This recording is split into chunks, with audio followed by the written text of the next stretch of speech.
Yun po yung problema. Ngayon, si Commodore Tariela, I don't know kung alam niya ito o hindi. He does not want to inform the public, including the rest of the members of the armed forces. Kapitan, we swear to the Constitution that we will defend the Constitution, all the laws and orders and regulations. Kapag ka magkakaroon po ng giyera sa pagitan ng dalawang bansa, kayo po ang una na sasagupa dito. Kaya dapat po mas interesado kayo kaysa sa amin. Ano ba talaga ipagpapatayan natin dito? We will offer our lives, including the lives of our children, and to die for it, for something that is not even within our EEZ. Ang gawin natin po para madali, i-give up natin yung KIG. Then, mako-coordinate na natin lahat. But until and unless nandun yung KIG, wala nga po nasa labas po ng ating exclusive economic zone. Paano po malalagay sa entire West Philippine Sea? Mr. Chair, kaya po yun ang dahilan, hindi po tayo makagawa ng mapa para sana ma-submit na natin. And in our lifetime, we will able to see doon sa entire stretch ng South China Sea, lalabas doon ang West Philippine Sea. Tingnan po ninyo yung mapa ng mundo ngayon, Kapitan. Ang nakalagay South China Sea. Hindi ibig sabihin sa China lahat yon. But in the entire expanse of that body of water, nandun yung EEZ ng Vietnam, EEZ ng China, EEZ ng Malaysia, EEZ ng ating bansa. Nandun sa South China Sea. Pero tayong gusto natin, imbes na EEZ lang, theoretically ang nandun, gusto nating ilagay yung West Philippine Sea. That's good. Gusto ko rin naman yun.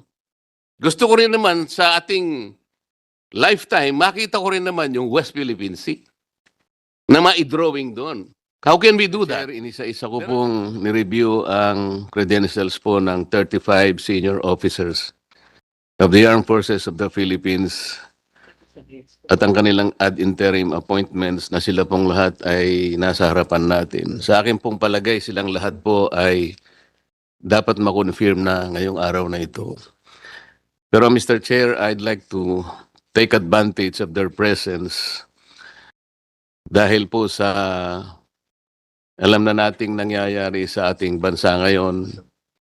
Palagay ko po, Captain, hindi naman po lingid sa inyong kaalaman yung napakaraming batuhan ng pananalita ngayon mula sa ating panig at sa kampo ng Embahada ng China. Alam po ba ninyo ang mga ito?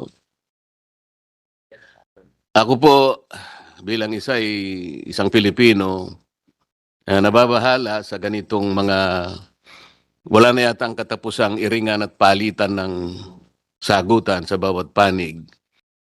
Ako po ay naniniwala na ito po ay hindi nakakatulong sa dalawang bansa.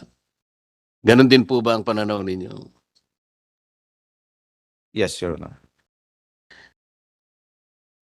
Ito po ay pinasimulan ng isang Commodore Tariela. Si Commodore Tariela po ay pumunta sa isang pamantasan natin at doon siya ay nagbahagi ng kanyang discussion at tinawag niya ang Pangulo ng China, si President Xi Jinping, na bully. At meron po siyang daladalang mga caricatures na nagsasalarawan po sa Pangulo ng China sa pangit na paglalarawan. Dahil po doon, malinaw po na nasaktan naman yung Embahada ng China na nandito sa ating bansa. At sinagot po nila yon na sana'y huwag ganito. At mula doon sa pagsagot nilang ganon ay dumami na po yung sagutan at sumali na po yung ibang mga political leaders natin. Ito nga po ang naging dahilan kung bakit ngayon dito sa Senado, pinagtatalunan namin ang isang resolusyon na kung saan ay hinihingi ng Senado na ikondena natin ang lahat ng mga public statements na ginagawa ng Embahada ng China.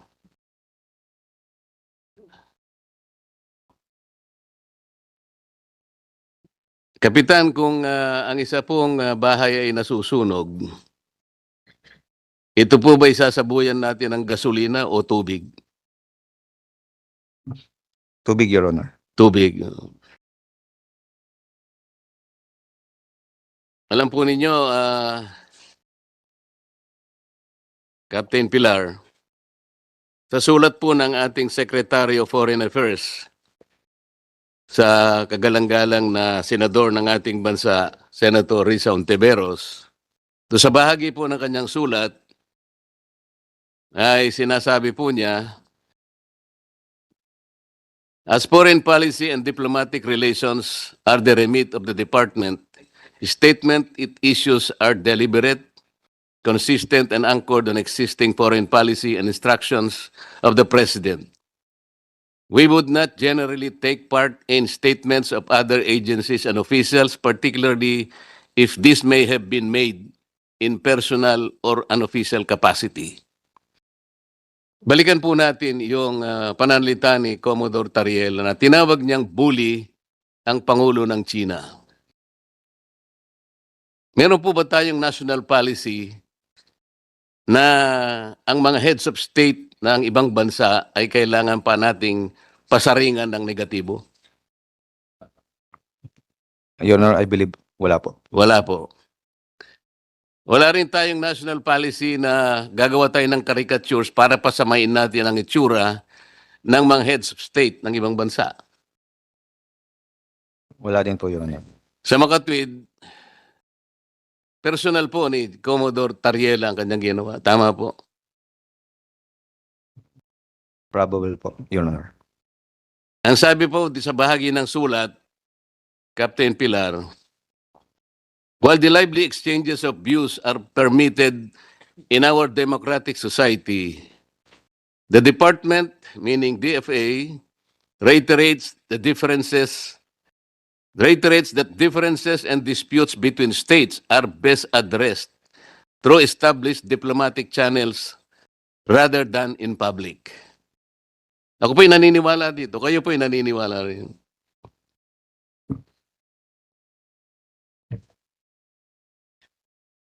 Yes, Your Honor. Okay. The department believes that escalation, even in public messaging, should be undertaken only when it advances clear strategic objectives and the national interest. Ano pong strategic objective o national interest ang na-achieve natin sa ginawa ni Commodore Tariela na magpakita ng ganong mga statements at mga caricatures sa uncompromising at nakakahiyang paglalarawan sa kanilang head of state? What did we gain strategically in terms of national interest? Meron po ba? Your Honor, I cannot answer on that. Hindi, sa panukat mo lang. Sir, being a member of the armed forces, we are voicing out the term RCs, our rights, and our future. And we just stick to what is being dictated in our what is legally ours and what is stated in our law, sir.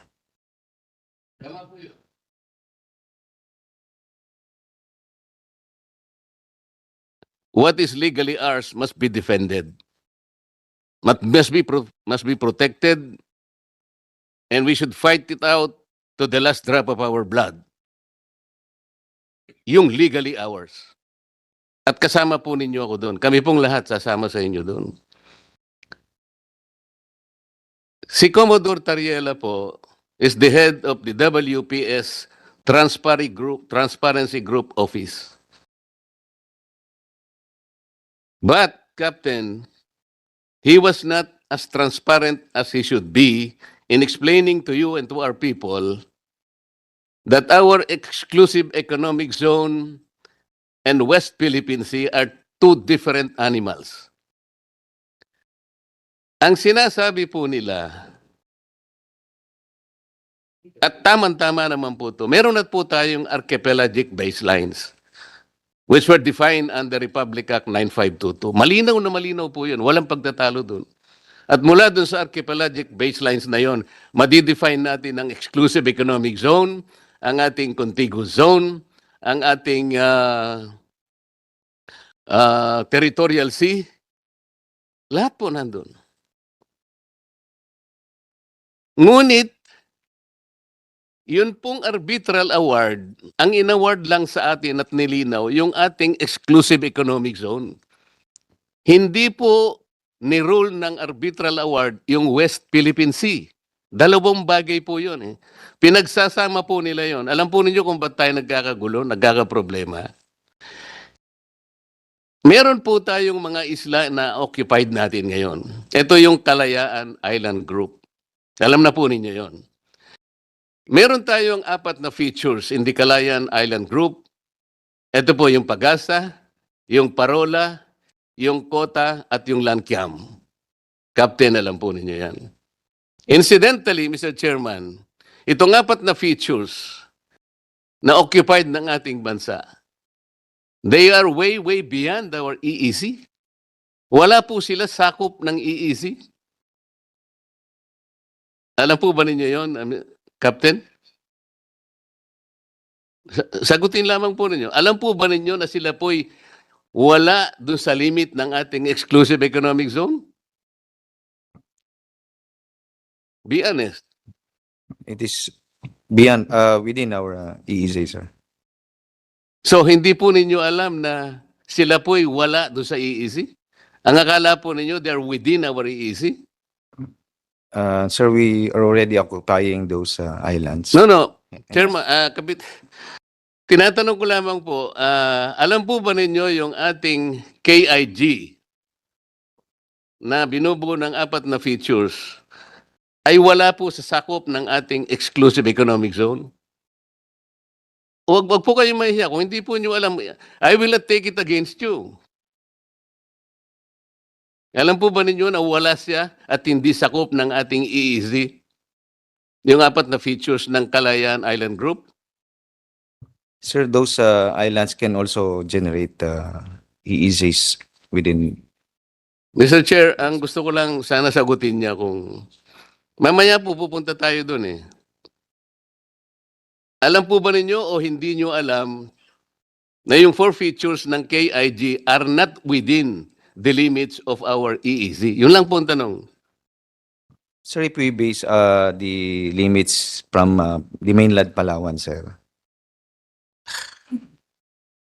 It is Kapitan, way- ito pong 4 na ito ay wala po sa ating EEZ. Yun po yung malinaw. Baka, kasi po, kaya po nagkakaroon ng pagtatalo. Hanggang ngayon, baka akala po ninyo, nandun sila sa EEZ. Wala po. They are outliers at nandun na po sila sa high seas. Mamaya po, sa pagtatanong ko, malalaman ninyo. Ngayon, ang sinasagot ninyo, itong KIG generates its own exclusive economic zone. Hindi po. Sino po nagsabi sa inyo that it basahin po ninyo yung arbitral award. Malinaw po ang sinabi na ito pong Spratlys and the KIG are RACs and they do not generate EEZ. Dito po tayo nagkakaroon ng problema. Pinipilit po natin na pag-isahin, parang interchangeably we're using the EEZ and the West Philippine Sea as one. Hindi po eh. Tingnan po ninyo, Chairman, in Administrative Order number 29, this is 2012, sinabi po niya yung extent po ng ating West Philippine Sea. They invoke Presidential Decree 1596 At nandun nga po yung KIG. Kaya po nahihirapan ngayon ang NAMRIA, including the Department of Foreign Affairs. Nandun po sa AO 29, Section 3 and Section 4, they are being ordered to prepare the charts, the maps, to prepare an official map of the West Philippine Sea and deposit it in the office of the UN Secretary General and notify the appropriate international organizations, including the International Hydrographic Organization, in relation to it. Bakit hindi po nila magawa hanggang ngayon? After 17 years, Mr. Chair, are you surprised why the NAMRIA and the DFA are unable to do this? Kasi nga po yung KIG lies outside our EEC. At pag gumawa po sila ng mapa indicating the coordinates, appropriating the high seas, we will violate the UNCLOS itself. Yun po yung problema. Ngayon, si Commodore Tariela, I don't know kung alam niya ito o hindi. He does not want to inform the public, including the rest of the members of the armed forces. Kapitan, we swear to the Constitution that we will defend the Constitution, all the laws and orders and regulations. Kapag ka magkakaroon po ng gyera sa pagitan ng dalawang bansa, kayo po ang una na sasagupa dito. Kaya dapat po mas interesado kayo kaysa sa amin. Ano ba talaga ipagpapatayan natin dito? We will offer our lives, including the lives of our children, and to die for it, for something that is not even within our EEC. Ang gawin natin po para madali, i-give up natin yung KIG. Then, mako-coordinate na natin lahat. But until and unless nandun yung KIG, wala nga po nasa labas po ng ating exclusive economic zone. Paano po malalagay sa entire West Philippine Sea? Mr. Chair, kaya po yun ang dahilan, hindi po tayo makagawa ng mapa para sana ma-submit na natin. And in our lifetime, we will able to see doon sa entire stretch ng South China Sea, lalabas doon ang West Philippine Sea. Tingnan po ninyo yung mapa ng mundo ngayon, Kapitan. Ang nakalagay South China Sea. Hindi ibig sabihin sa China lahat yon. But in the entire expanse of that body of water, nandun yung EEZ ng Vietnam, EEZ ng China, EEZ ng Malaysia, EEZ ng ating bansa. Nandun sa South China Sea. Pero tayo, gusto natin, imbes na EEZ lang, theoretically ang nandun, gusto nating ilagay yung West Philippine Sea. That's good. Gusto ko rin naman yun.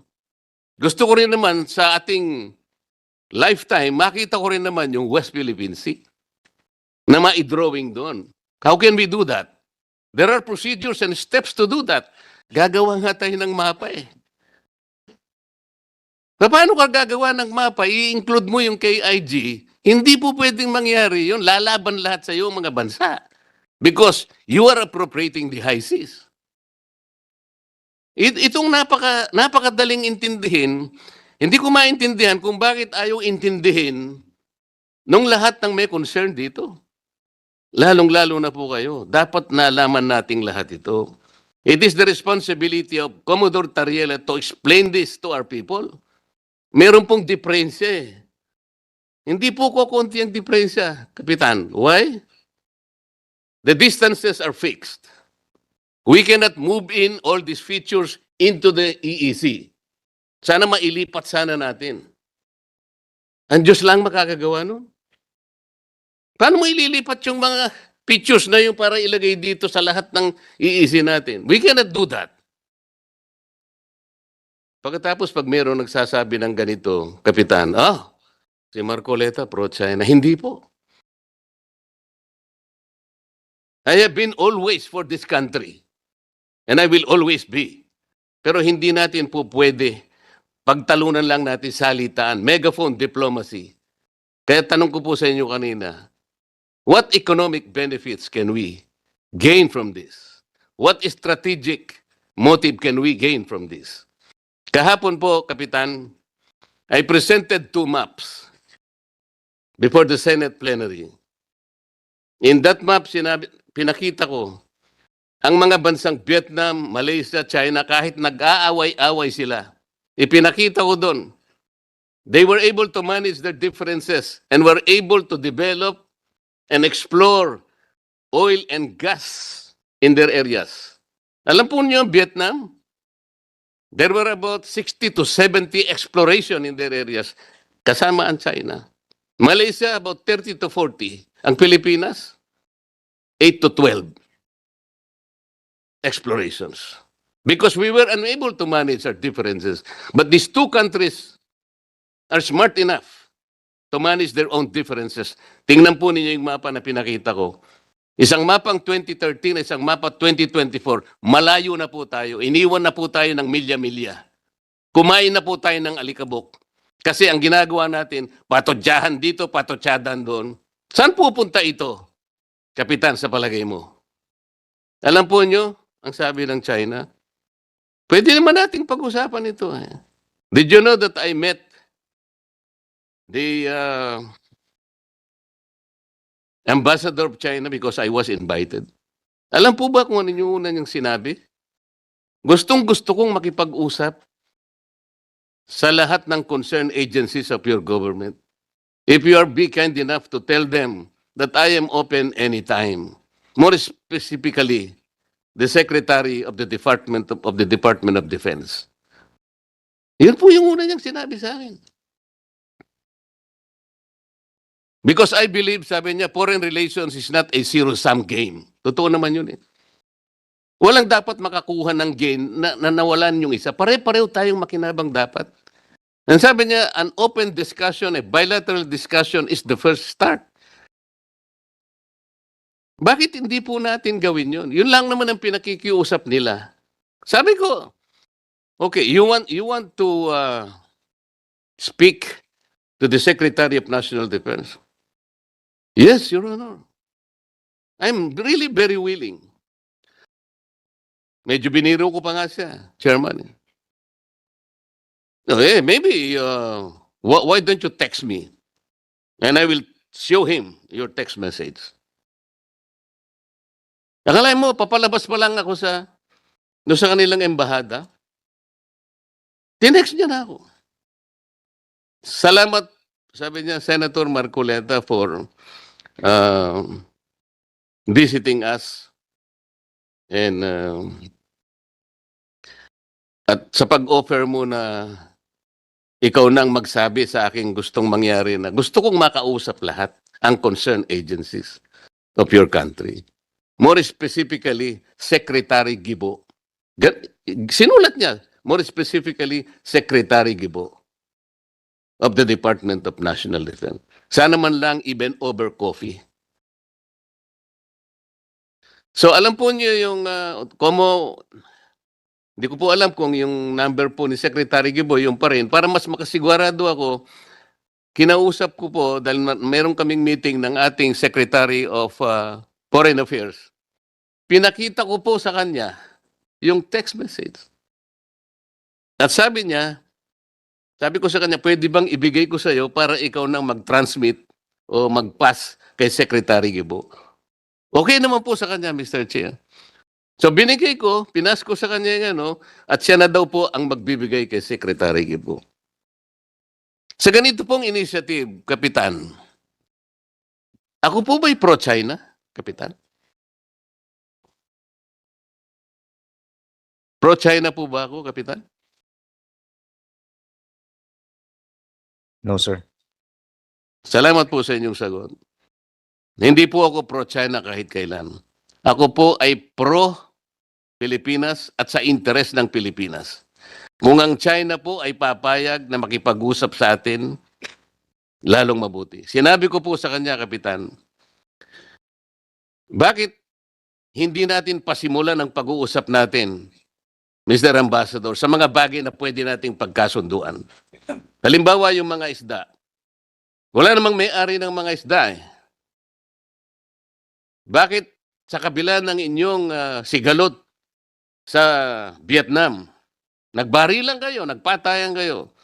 But in the end, you were still able to arrange an agreement between your country in the Gulf of Tonkin in the year 2000. Meron kayong kontrata ngayon. So wala na kayong sigalot sa pangisdaan.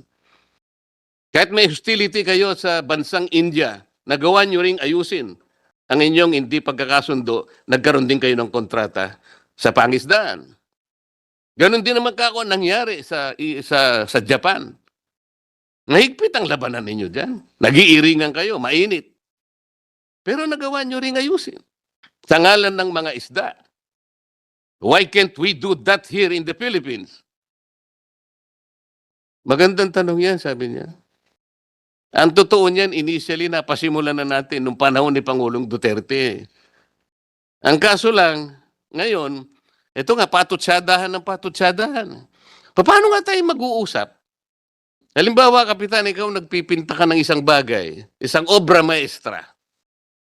Nagsisimula ka pa lang magpinta, binabato ka na ng putik ng kung sino-sino. Maumpisahan mo ba yung ginuguhit mong obra maestra, Kapitan? No, Your Honor. Kaya nga po kailangan po nating magkaisa. Ayusin po natin ang problema, hindi sa patutsadahan. May makikinabang dito politically. Yung nangangahas na akala mo hindi pwedeng gawin ng China yan. We are for the fishermen of this country. Akala mo napakagagaling. Hindi naman nila alam kung paano nila gagawin. Ano, pupunta ka doon sa Baho de Masinloc para makipagbarilan ka sa China? Ganun ba yun? Hindi po ganun Let us begin to engage them. I told him, sabi ko, Ambassador, iyon pong traditional fishing rights, hindi mabigat na usapin. In public international law, this is only a private right. It does not concern territory. Let's not talk about territory muna ngayon. Isda muna. Para sa ganon, may mapag-umpisahan tayong isang mabuting bagay. Preparado sila That's a good start, sabi niya sa amin. Kaso lang, walang gustong makipag-usap Kaya ko po sinasabi ito Ulitin ko po, Kapitan. I was never pro-China. I am pro-Philippines. Kung anong makakabuti sa ating bansa. Palaging ganun ang aking posisyon. Sana po, naintindihan niyo ako, Kapitan. Salamat po, Mr. Chair. Thank Mr. you, Chairman. Honorable Marcoleta. Honorable Lacson. Yes, Captain Pilar, where did you finish your Command and General Staff course? I finished at